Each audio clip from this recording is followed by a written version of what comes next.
Welcome to this explainer. Today, we're taking a deep dive into the maritime regulatory framework, specifically decoding sections 316 through 319. We're entering this really bright new era for maritime logistics, and we're going to see exactly how these rules create a completely fair, super predictable playing field for everyone involved. If you deal with shipping, imports, or exports, you are absolutely going to love the clarity we're unpacking today. Here's our quick roadmap. We're going to start by classifying the fleet, then we'll tackle the ban on hidden shipping fees, look at the real cost of breaking trust, examine oversight and dispute resolution, and finally, we'll dive right into the rule book's fine print. All right, let's jump right in. Starting off with Section 316, classifying the fleet and organizing the waters. So this all starts with a baseline of complete organizational clarity. Under Section 316, the central government uses general or special orders to classify vessels into distinct categories. And what's really interesting here is that this classification is based directly on the actual activities the vessels perform or the specific services they provide.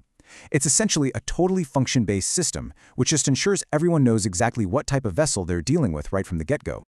Okay, moving right along to Section 317, no more hidden shipping fees. I mean, we all hate getting hit with unexpected service fees at the very end of a transaction, right? It totally throws off your margins, it ruins your budgeting, and honestly, it just damages business relationships. Well, Section 317 is designed specifically to eliminate that dark cloud. It guarantees that your shipping documents act just like a perfectly transparent restaurant receipt. You see exactly what you're paying for, way before you actually pay for it.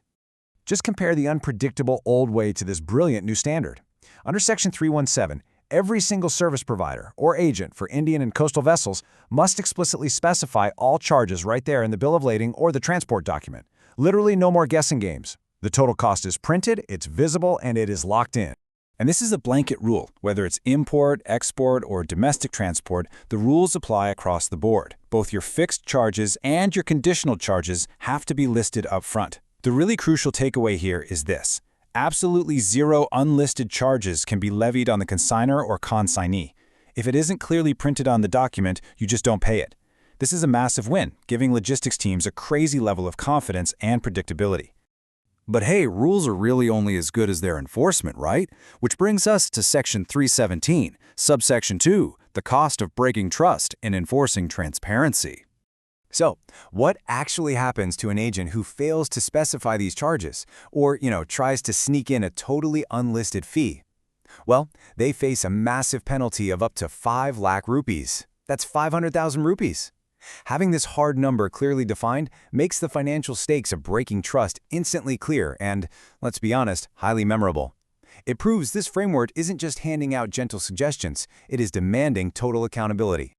And to enforce this bright new era, the central government doesn't just leave things to chance. They will officially notify a specific officer who holds the direct, targeted authority to impose this exact penalty. This keeps things structured, prevents chaos, and ensures there's a really clear authorized chain of command overseeing the entire maritime billing ecosystem. Now, because fairness is just as important as transparency, let's look at how Sections 317 and 318 build in a logical process for oversight and dispute resolution. If someone gets penalized, they aren't just left in the dark to fend for themselves. There's a very clear 3-step flow. First, after a penalty is imposed, that individual is guaranteed a reasonable opportunity to actually be heard. And if they're aggrieved by that decision, there's a strictly prescribed appeals procedure before a newly designated officer. It's a structured, incredibly equitable system that perfectly balances strict rules with essential due process. Overseeing this whole shebang is the Director General. Section 318 grants the Director General the clear, unambiguous power to demand literally any information necessary to make sure everyone is actually playing by these fair rules. This overarching authority acts as the ultimate safeguard. It guarantees that this huge push for transparency isn't just some surface-level promise, but a deeply monitored reality across the entire maritime industry. Finally, let's wrap up with Section 319, the rulebook's fine print, and the central government's powers. Instead of a gloomy, endless legal list of statutory clauses which nobody wants to read, these rulemaking powers fall into really clean operational themes. The government is empowered to set officer salaries, determine the critical functions of radio surveyors and inspectors, manage complex appeals and vessel detention procedures, and vitally, mandate insurance coverage while building modern systems for electronic documents and fee payments. It's literally the blueprint for a highly modernized maritime sector. And you know, this goes way beyond just domestic operations. Section 319 beautifully empowers the government to rapidly draft rules for responding to measures taken by other countries, enforcing control measures, and managing the exact forms for determining claims and compensation if a vessel happens to be wrongfully delayed or detained. It covers the entire spectrum of maritime operations with just incredible thoroughness. So, we've seen how sections 316 through 319 completely overhauled the landscape, replacing old uncertainties with rock-solid structure. I want to leave you with this final thought. Now that the shadows have been totally cleared from maritime billing and operations, how will you leverage this crystal-clear transparency to optimize your own supply chain?